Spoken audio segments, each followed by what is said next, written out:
Welcome to Wrestlemania. Ooh, yeah! I am the game! Woo! Yes! I will give you a show like you have never, ever seen before. Why?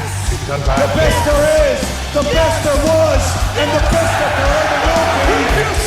You will rest in peace. And what you're gonna do when the whole world falls? I mean, destroy and that's you. the bottom line, 'cause Stone Cold says it.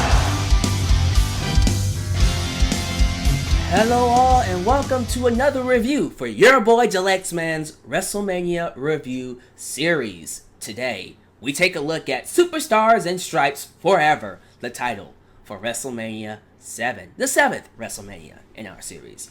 This WrestleMania is known for two matches: Hulk Hogan versus the Iraqi Sympathizer, Sergeant Slaughter, for the World Championship. Yes, you heard me right. The patriotic Sergeant Slaughter went rogue around this time. I'll get to that in a second. The other match is Randy Savage versus the Ultimate Warrior, and of course the reunion that happened afterwards. In terms of the overall quality of this show, it was a strong WrestleMania for its time. Unfortunately for WrestleMania nowadays, 2017, doesn't hold up as well. I put it on par with WrestleMania VI. They're about dead even. I think the quality of the shows are about the same. I think WrestleMania 3 beats both of them by a smidge. Just a little bit. But in terms of the quality of WrestleMania, it's a C+. Decent show overall. The first half was great. Up until we got to Randy Savage and Ultimate Warrior, this show was amazing. Following that match, it dipped. Big time. Like it was almost a different show. It was like we had different shows. The first half was WrestleMania, and the second half was like, okay. It's like a version of Saturday night's main event. I'm being real with you. And you can notice the difference. As soon as Savage and Warrior had their match, even the crowd didn't feel the show as much. But that's what happens when you follow a classic like that. Let's talk about some details. Details about this show. Runtime, like I said, was 3 hours and 30 minutes. If you add in the pre-show, it's 4 hours. A little long for WrestleMania, and hopefully, and thankfully, if I'm not mistaken, it goes back to 3 hours next year? If not next year, it goes back to 3 hours soon. Very soon. Because 4 hours is too long for WrestleMania, and it hurts the quality of the show. That's just my personal opinion. March 24th, 1991. Los Angeles Sports Arena. Originally, you should know this as well, it was supposed to be in the Los Angeles Memorial Coliseum, which seated 100,000 people.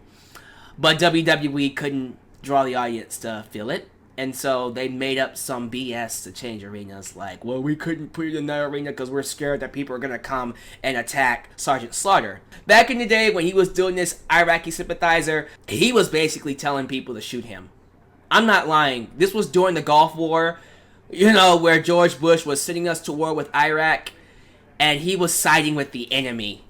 He was getting death threats. Sergeant Slaughter was actually getting death threats from people because of his role. So, to have Vince McMahon say that and give that as a reason to change arenas, you have to go, that's a good reason?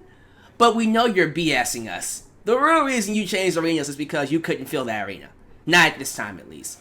And the audience attendance was 16,158. A big drop from last year's WrestleMania. It was a good crowd. I thought the crowd was great. It just didn't have enough to fill the Memorial Coliseum.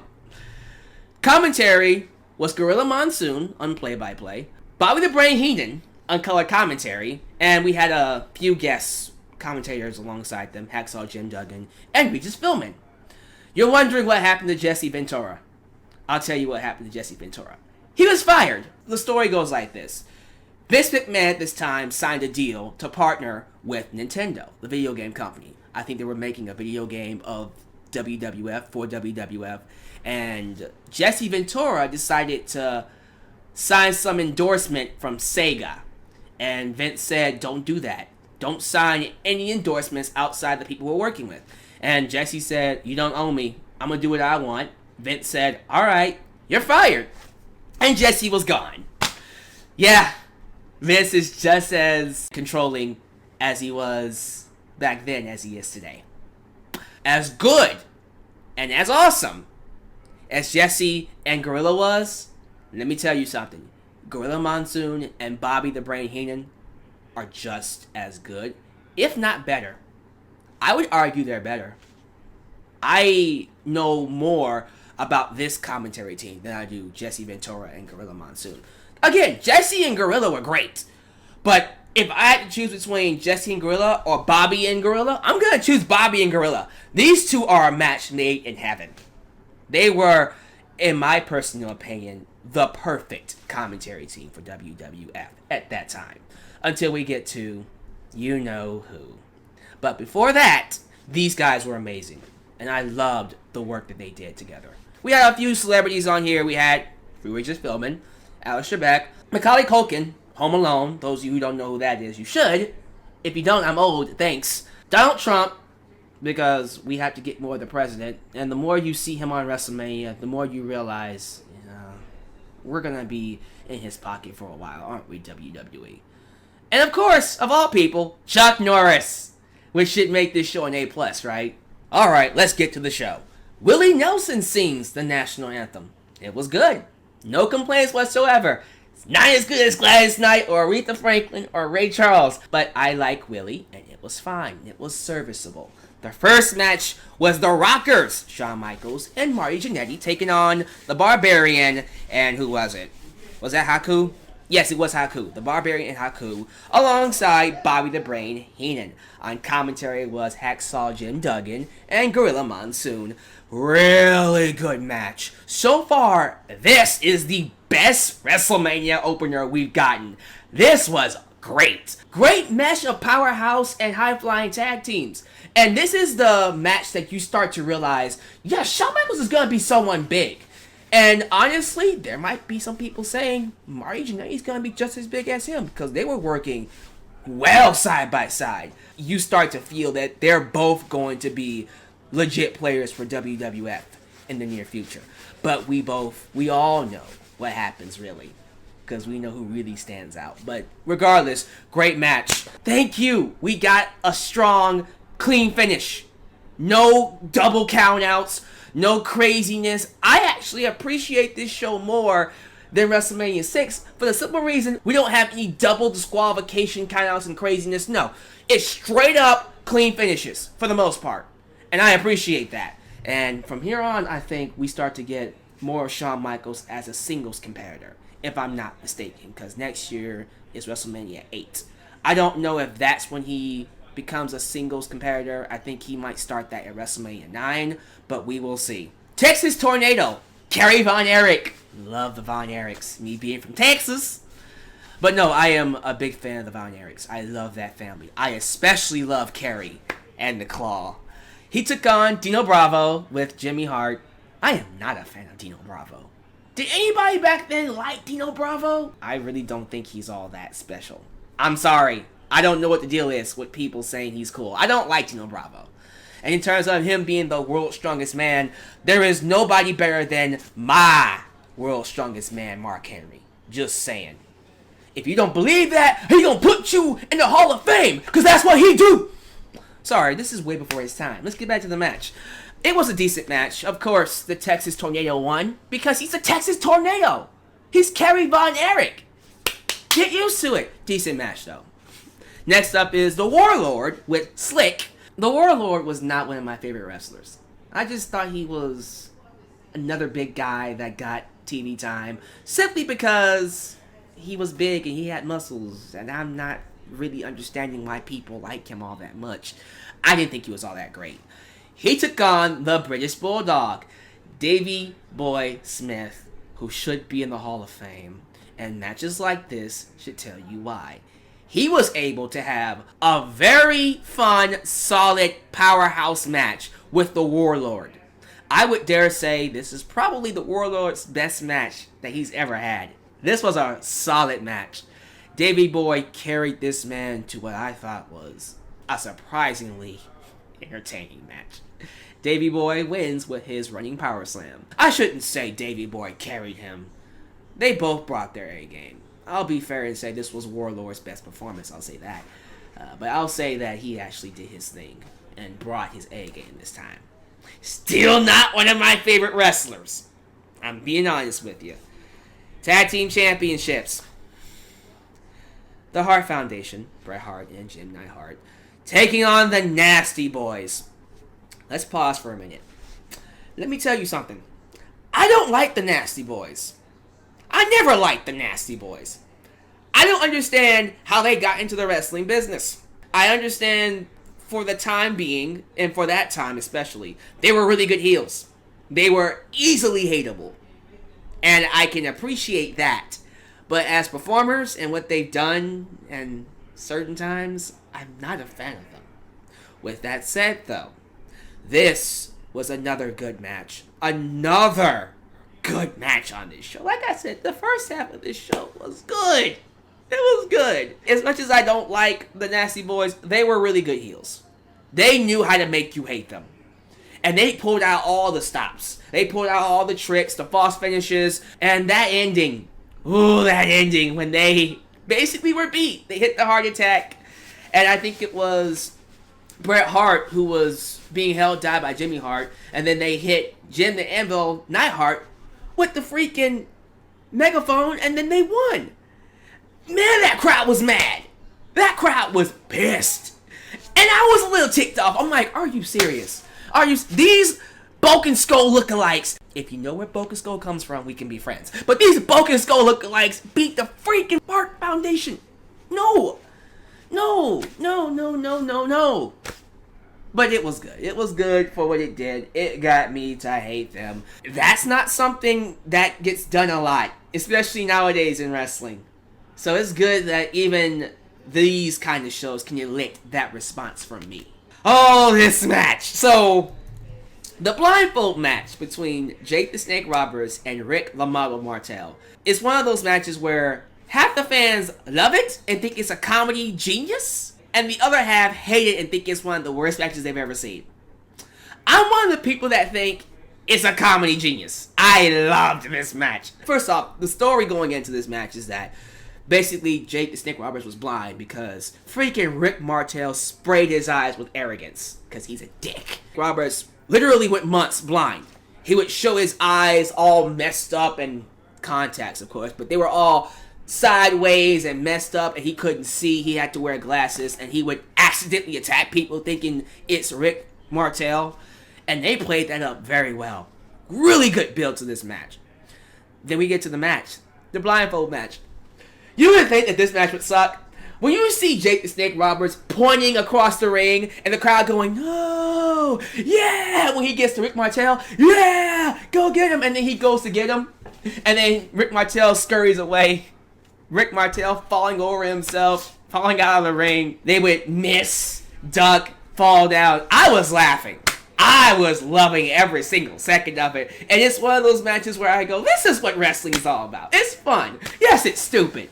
Come on now. You're ready to tell me you have these guys running into these ropes and pretending to actually be ricocheting off of them back to the other opponent, that this is what insults you? This is fun. This is what wrestling is about. Backstory though, those blindfolds, they weren't really blindfolds. They were able to see through them, but they worked the match as if they were. It was exactly what it needed to be. It was a comedy match. It was supposed to be for fun. People taking it seriously need to relax. Because when he finally did the, there he is, go get him, turns around, bam, DDT, he wins the match. And then, of course, he pulls out Damien and puts him over Rick Martel, who gets the hell out of Dodge. I loved this match for what it was. It was a fun comedy match. And that's all I can ask for. A fun match. Then after that, we got the first of many, if anything, 22 Undertaker WrestleMania Street matches. This is where it started. This is where the iconic Street debuted. And he took on Jimmy Superfly Snuka. And it was a squash match. Yeah, not the greatest start to what became an iconic fixture of WrestleMania. But during this time, there wasn't this long-term masterful plan to have a 2-decade-long streak for Taker. It was literally done by accident. In this case, it's good to look back on and see where it all started. Alright, here we go. This is it, the classic. the match that I believe is one of the best WrestleMania matches in WrestleMania history, in wrestling history, and it's a blueprint for all matches, not just WrestleMania matches, but wrestling matches to strive for. Career versus career. The Ultimate Warrior versus Macho King, Randy Savage, with Sensational Queen, Sherry. The match came about when Randy Savage screwed Ultimate Warrior out of the championship. He's the reason why he lost the championship to Iraqi Sympathizer, Sergeant Slaughter. Now we have this match, career versus career. I'm gonna take your career, and there ain't nothing you can do about it. Dig it? The match was a classic. It had everything you could want.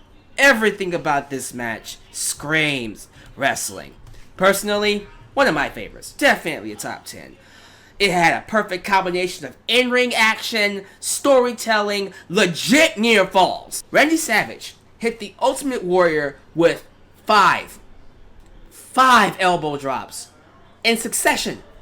5 elbow drops, and he kicked out, and his reaction to it was priceless. He's just like, what do I do? And then Warrior's reaction when Savage kicked out of his finisher. Why hast thou forsaken me? And he looks at his hand, he walks out. The strong character moments like with the Warrior, and then Savage looking in the audience like, how do I beat this guy? Warrior, who usually runs to the match, he didn't run this time. He walked. It was serious. He took it so seriously that he conserved his energy walking to the ring. And small things like that, those small nuances are what make matches like this amazing. Those small changes in your character makes us realize, oh wow, this must be serious. Warrior isn't wasting any energy on this one. It's career versus career. He wouldn't, you would think. But I appreciated that. And despite him passing away, I still feel like the Ultimate Warrior doesn't get the respect that he deserves. This man has some of the best matches in WrestleMania history. Come on, guys. Hogan and him at WrestleMania 6 and Savage and him here at WrestleMania 7. 2 back-to-back classics. I know guys don't like his attitude, how he came across in real life. I understand that. But you can't tell me this guy isn't one of the greatest of all time after seeing these 2 matches.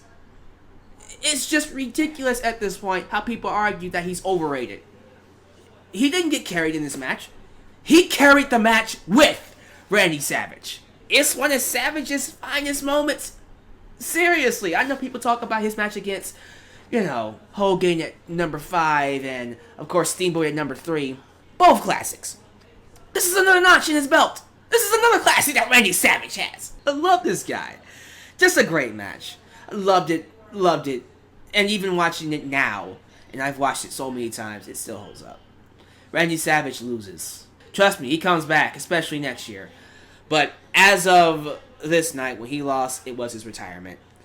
It was a sad moment. You see the crowd, although they were happy that Warrior won, immediately afterwards they were like, "Aw, Savage is gone." It was like, yeah, Savage lost! Oh crap, he's gone. Sherry, who was lumped in with this, she's gone as well. So of course, after realizing that she's gone, she gets pissed off at Savage, turns on him and attacks him. But oh man, oh yeah, this is where it happens. One of the greatest moments in WrestleMania history. Throughout the match, we have Miss Elizabeth in the crowd. And I loved that we have small segments of showing her. It wasn't this big deal. Oh my god, it's Miss Elizabeth! We didn't even know she was in the crowd until this match. And I love that. Bobby Heenan pointed her out. Like, is that Miss Elizabeth?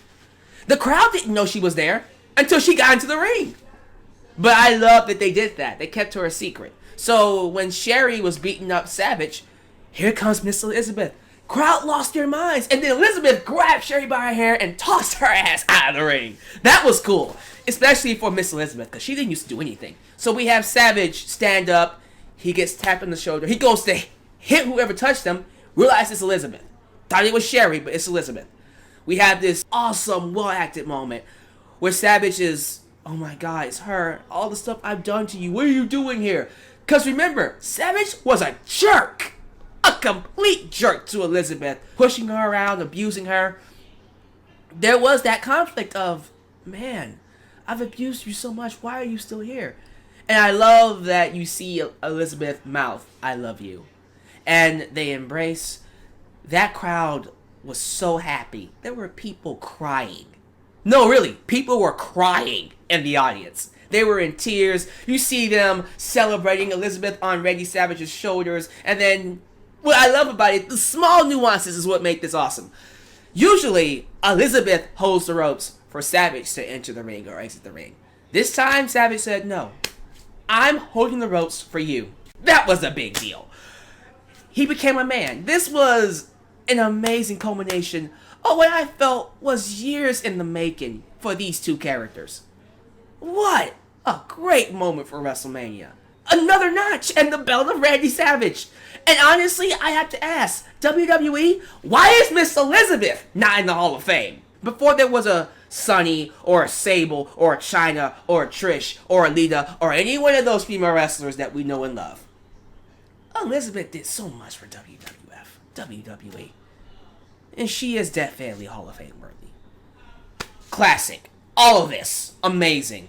Now, like I said before, everything after this match, yuck. It dipped big time.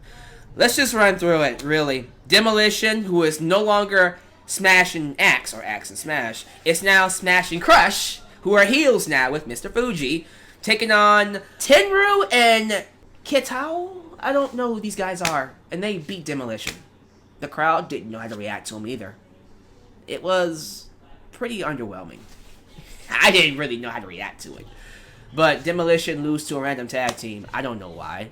Big Boss Man took on Mr. Perfect. Now you would think that this match would be great. Or at least good. Especially if it's for the Intercontinental Championship. And it's Big Boss Man and Mr. Perfect. It was alright. It was decent.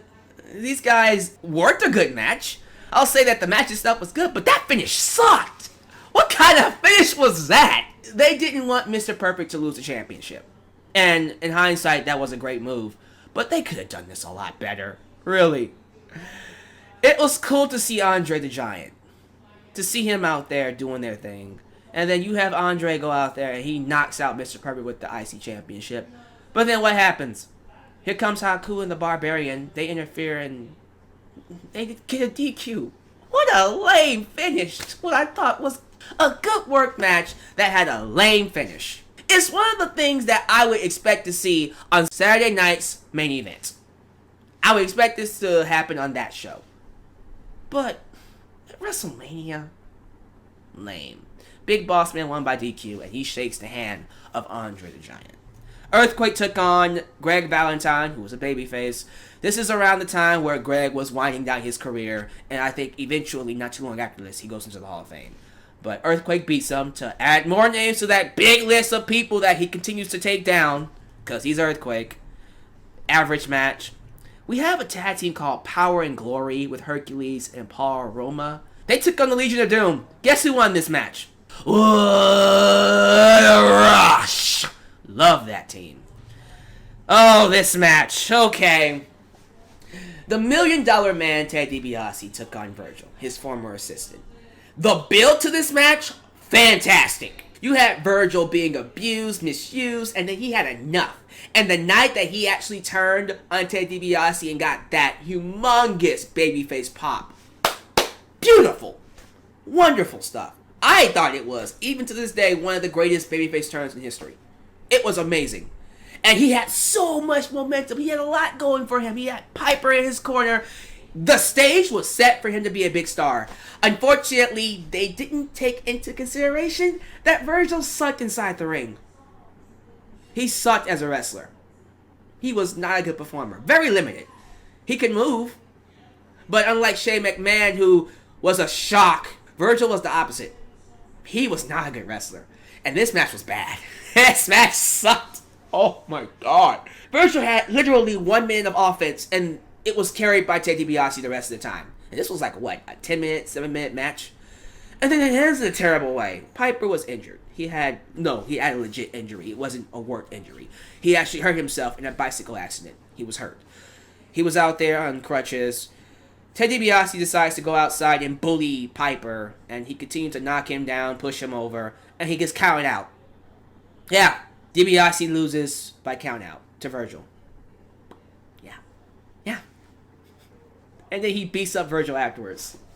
Because Sensational Sherry, no longer the queen, but now Sensational Sherry comes out. She will be working for Ted DiBiase for a short time before Shawn Michaels becomes a singles competitor. And then she starts working for Shawn Michaels. But for now, she's working for Ted DiBiase to save her career.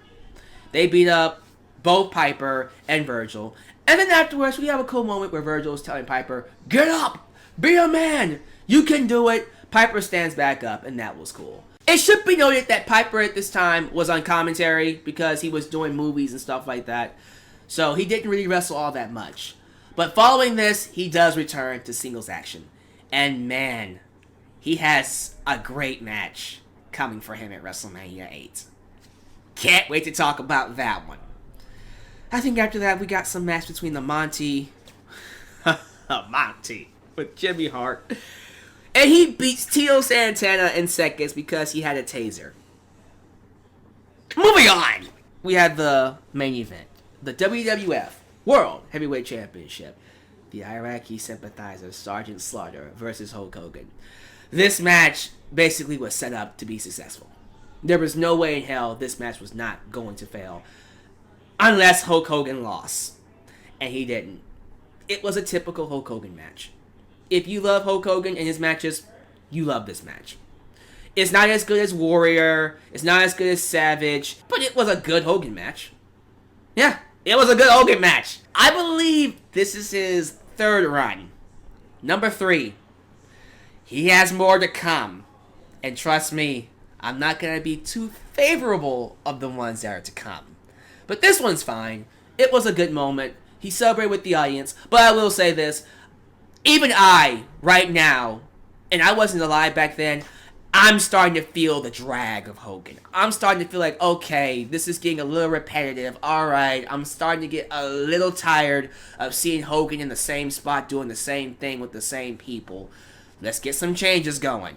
Let's do something different. I love Hogan. He's one of the greatest of all time. Top 5 in history. I'm not taking that away from him. But this is the WrestleMania where you start to go, alright, Hogan, you're a little much. I like you, but I want to see somebody else. Will we get somebody else next year? We will see. But that's WrestleMania VII. Again, overall, a decent show. And it's sad because I felt like if that last half was to deliver, this could have been the greatest WrestleMania of all time. Unfortunately, the last half let the whole show down. But that's just my opinion. How do you feel about WrestleMania VII? Give me your thoughts down below, and thank you guys for watching. Next time, we will do WrestleMania VIII. And that one has a lot of positive reviews. Will it get a positive review from me? Tune in to my next video. Because this is your boy, Deluxe Man, signing off. In Deluxe Man's world. You guys take it easy. Peace.